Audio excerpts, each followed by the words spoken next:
Hey, what's up everyone? Welcome back to another episode of Elements of Story. So, first of all, I am so sorry that this took so long. We hit a bit of a snag along the way. But I am already working on the third episode, so it shouldn't happen too often. With that said, let's move on to the agenda. For the next few weeks, I'm going to be dedicating everything to the main six, specifically their character and development. Get used to that topic. I'll be discussing that a lot.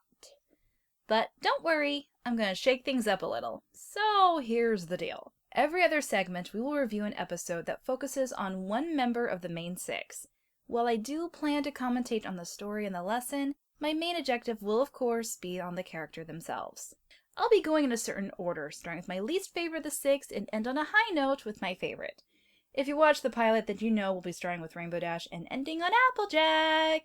I've gone through seasons 1 and 4, listing episodes that are character-specific, and categorized them among the six. Now, while I could easily pick my favorite or least favorite, I decided to do something more fun and possibly more challenging. For each list, I'll be putting them through a randomizer. Whichever is number 1 will be the episode I review.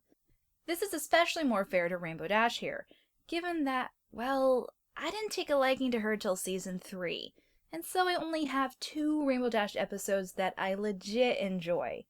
Wonderbolt Academy and Rainbow Falls. The others are either okay, or I really dislike them. But yeah, that's pretty much how it's gonna go. So without further ado, let's get to the real review before I make this a half hour long again. Let's just hope for something easy. Please let it be something easy. And it is... oh! Huh. Yeah, I can work with this. This is very easy. Truthfully, I don't think there is much going on here in terms of character anyway. But that's probably for the best considering my tendencies to be over-detailed. Well, better get this ball rolling. The episode opens up with Rainbow Dash doing what she does best, flying and enjoying every minute of it. Alright, as much as I didn't like Rainbow in season 1 and 2, I do enjoy seeing her fly, and how much she loves it. I mean, geez, my biggest dream as a kid was to fly like she could. I still wish I could. It's kind of why I'm a Pegasus, even though my favorite ponies are Earth ponies. So, at least she has that going for me. Anyway, later she comes to find Owlicious, who is the fastest owl ever to be able to catch up with a pony that can break the sound barrier. Naturally, she wants to race. But that's when things get trippy. Right on down to Freaky Town. Jesus! Well, I'm not sleeping tonight! Turns out it was all just a dream that manifested when her friends and all their pets gathered together at the park. They reveal they always get together for a playdate, and when Rainbow is confused, her friends are quick to give a good reason why she wasn't informed, or even invited. And she takes it really well. We were totally gonna invite you, Rainbow. Then Twilight remembered that you don't even have a pet. And Rarity remembered that you really like to take naps in the afternoon. So Applejack figured you wouldn't be missing out on anything anyway. And Fluttershy and I nodded our heads in agreement like this. Oh, please don't be mad at us. Oh, I'm not mad. You all are right. Not much point of a pony pet playdate for me if I'm a pony without a pet, right? Now, isn't that refreshing? A mature Rainbow Dash moment. Ha. If only it lasted more than a few seconds. And so we can summarize the entire plot of the episode right here. Rainbow's jealous that she's the only one without a pet, and decides to get one. A simple but workable plot. There are many ways they can go about this. Like, perhaps Rainbow tries so many different types of animals to see what is the right fit for her. She could even go so far as to borrow her friends' pets for individual playdates, to get an idea of what she wants, maybe even a little rivalry starts among her friends over what they consider as the best pet. Something like that would provide good comedy, good character development, and character interaction for not just Rainbow but all the main six. It really could be one of the greater episodes. Oh, sadly that isn't what happens. After a song number and an introduction to the many different kinds of animals under Fluttershy's care, like a seal for some reason, shouldn't they be in the water? It is revealed Rainbow only wants one type of pet, one that can fly. This is actually understandable, since her big thing is flying, and will want something to keep up with her. And yeah, I guess that's cool. I mean, it stays true to her character and makes sense. Plus, they could still build her up and create a heartwarming episode while trying to establish a connection to her pet-to-be, only for her to get something that she never expected. Really, the only thing that I see could bring down this concept is if she, I don't know, organized some big flashy competition, grading them in means that strokes her ego, and would lead to a completely obvious outcome from beginning to end. But that would just be ridiculous! What? Rainbow, what are you doing? Dash, no, Dashy! Please don't do it, I think you're gonna...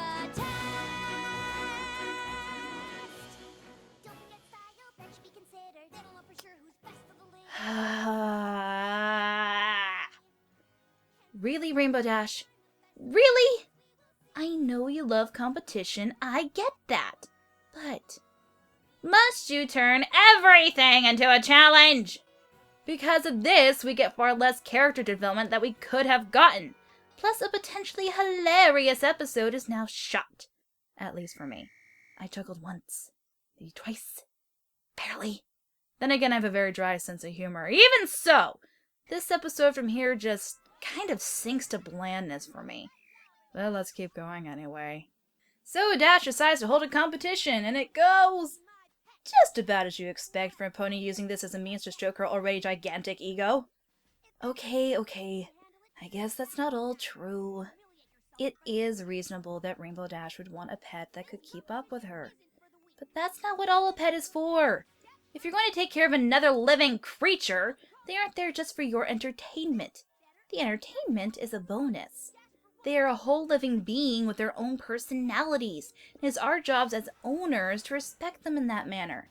In most circumstances, when adopting a pet, they have to accept you way before you accept them. And it's clear that at this point, Rainbow doesn't understand that. Even her friends state this on the sidelines. She's basically just looking for a new toy or accessory. However, despite that, these animals seem to really want to win. But every competition needs an underdog. To compete, and he won't get in the way. You won't even know he's here. Gee, I wonder who's gonna be her pet. No! Yeah, it's pretty obvious from the get-go. Heck, since the beginning of the song number. But let's humor this anyway. I mean, it is a kid show. So the animals are put through various tests and games, which aren't too bad. And I did get a big kick with the butterfly, with how it had more guts than animals that realistically would have just eaten Opal.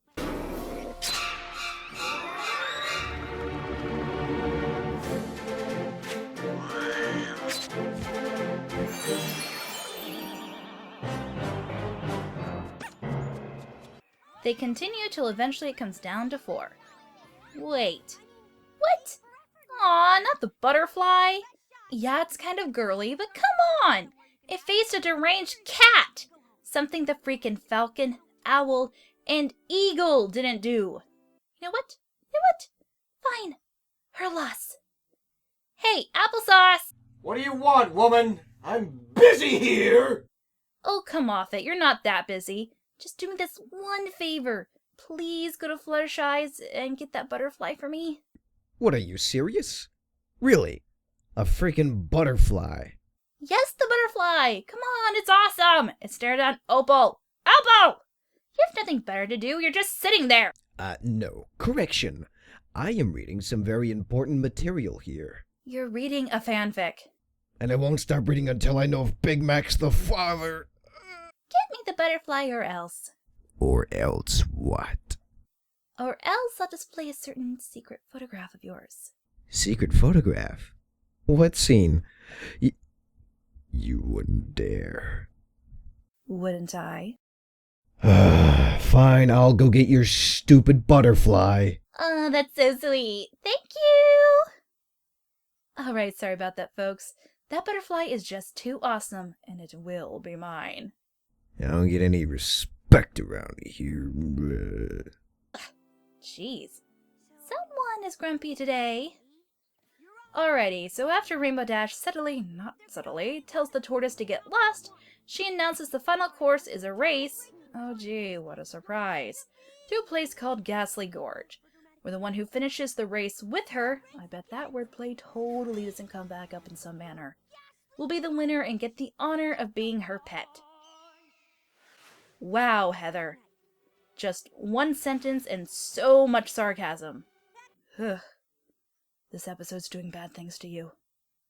Now, while the gorge is pretty cool to look at, and it does slightly expand Equestria's world a tiny bit with the introduction of new creatures and such, I'm having a hard time enjoying this scene without feeling incredibly bad for these animals, who are pushed to their limits, struck by thorns, oh, and let's not forget, nearly eaten alive!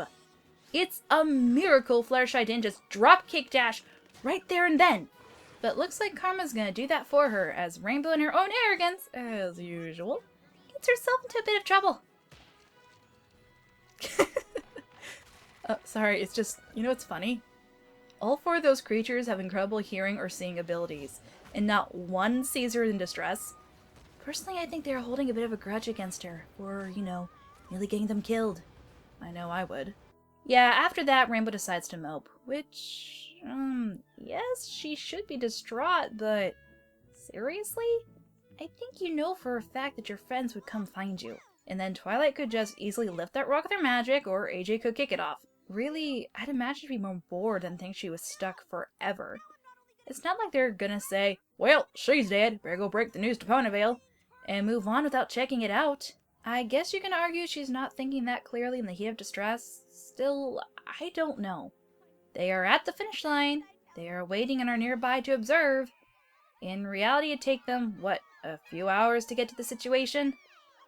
Oh well. It's not really worth something harping on. Looks like Karma needs to teach her even more of a lesson, for it is the tortoise that comes to the rescue. The one she's been ignoring and or demeaning this whole time, and in reality, shouldn't have any motivation to help or even want to be her pet anymore. Geez, what is Fluttershy doing that makes these animals want to get away so desperately? Any reference to the Dot Moth series and someone's a dead pony. Anyway, even as she continues to criticize the tortoise, seriously, why are you helping her? She eats her own words when he lifts the boulder? Okay. Time out.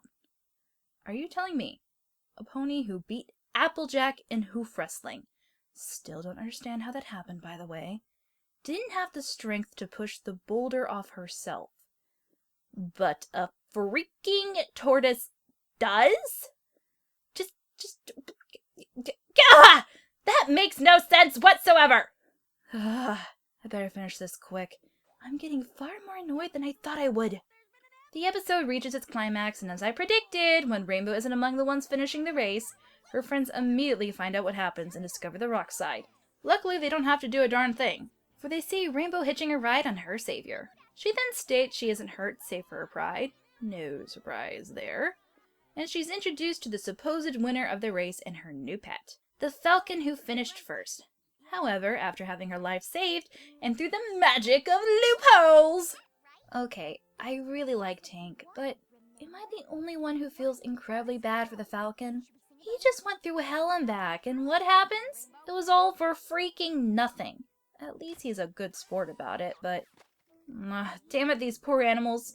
So much physical, mental, and emotional abuse. Well, that's it. Don't worry, little guy. Your suffering will end soon. Hey, Sauce, you there? It's me. Geez, what do you want now? Listen, I got your stupid butterfly and I'm on my way back right now. No, wait, go back! I want another pet! What, are you serious? Oh, come on. You can't be that close to the studio already. Do you know how much this butterfly was? I had to pay adoption fees and everything. You owe me like 5 bits. That's it? Pfft. Quit being a whiner. Listen, I also want the falcon. You want a butterfly and a falcon? Really? Oh, my Celestia. Okay, here's the deal. I will compensate not only for the butterfly and the falcon, but if there's a pet you want, I will compensate for it too when you get back. Just give me the receipts so that I know what I'll owe you. Okay. Well, whatever. Fine. Oh, you're such a sweetie. Thank you. Alright, let's wrap this up. So in the end, Rainbow keeps the tortoise, names him Tank. Apparently they do have wars in Equestria that involve heavy weaponry. But is faced with one more dilemma. given she wanted a flying pet so that she didn't have to stay on the ground, but they come to a pretty awesome compromise. And thus ends the episode. That was May the Best Pet win, and after watching it a second time, I am still mad about the episode, if not slightly more annoyed. I personally think they could have taken this concept and gone a whole new direction that would have been better. Something else that could have led her to Tank that would create more of a connection, instead of throwing it all in last minute like they did here. All the character development was also focused more on Tank and the other animals. While I don't think Rainbow had much of any. She had no real change to the very, very end. This lesson apparently was about tenacity, the ability to not give up, shown to her through Tank. And while that is a great lesson to tell, I don't think it was best represented here. Tank didn't give up, and this was very much a case where the pet picks you, and not you picking the pet. But I don't know. She showed affection to the other animals during the competition, praising them, but with Tank, there was none. He was treated very harshly and as a nuisance with no consideration that it could work out. I get that it's a very odd combo for someone of her speed to even want a creature of slow nation. But one of the things she was looking for was a pet with guts. And it takes a lot of guts to put yourself out there, knowing full well you're at a significant disadvantage. That alone I felt should have impressed her. In the end, I didn't really see any change to her character, nor do I think it improved all that much. In truth, she's kind of already learned a similar lesson, and repeatedly so. How not to judge a book by its cover, how she can be proven wrong about someone or something, etc., etc. It just feels like the same song and dance that most likely will come up again. Only part of her I enjoyed was literally the very end when she finally showed affection and respect towards Tank. But we all saw that coming. Still, I like Tank, and I like seeing the pets get together. Perhaps we'll get an episode like the comic where they have to save the day. That'd be funny. But overall, this is not only one of the weaker Rainbow Dash episodes, but in my opinion one of the weaker episodes, period. There were parts I like, however, it still stands as an okay episode for me. No more and no less. At the very least, I'm happy it left her in a slightly more positive light. But not by much. Oh, Sus, you're back! Yes, and I got your stupid butterfly and stupid falcon, and by the way, this is my eagle, Booker T. Washington. He knits sweaters. Yeah, no clothes shopping for me this winter. Here's the bill. Gah, really? That much? Need I remind you that this eagle can knit sweaters? Fine, here, take it. Now gimme! Oh, it's so pretty! And I know just what to call you. Since you are a monarch butterfly, and a monarch is another name for those in position of power, I'm calling you Majesty. Nerd. Shut up and take your money. As for you, Mr. Falcon, from this day forth, you are now Missile. Looks like everyone is happy with their choices. Yeah, check out this sweet sweater that my eagle just knitted for me on the way here. An eagle knitting an American flag on a sweater for a veteran of the military. Damn, that's patriotic.